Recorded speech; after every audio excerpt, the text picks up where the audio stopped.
এই লোকটা ছবিটা নষ্ট করে সব হয়েছে কি কেমন ইচ্ছা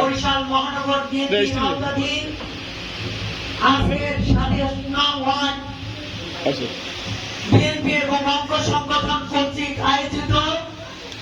আজকের এই মসজিদ সভা, এই সভায় উপস্থিত রয়েছেন আমাদের মহানগর বিএনপি যুগ্ম আহ্বায়ক জহিরুল ইসলাম খান নিটু, সদস্য দুলাল গাজী, সদস্য সাইদ খোকন, সদস্য নুরুল ইসলাম পনির সহ পর্যায়ে নেতৃবৃন্দ এবং আমার সামনে উপস্থিত রয়েছেন মহিলা দলের নেতৃবৃন্দ সহ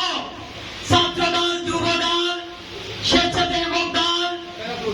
নেতৃবৃন্দকে জানাচ্ছি আমার বরিশাল মহানগর বিএনপির পক্ষ থেকে এবং আমাদের নেতা গণপ্রজাতন্ত্রী বাংলাদেশ সরকারের মাননীয় প্রধানমন্ত্রী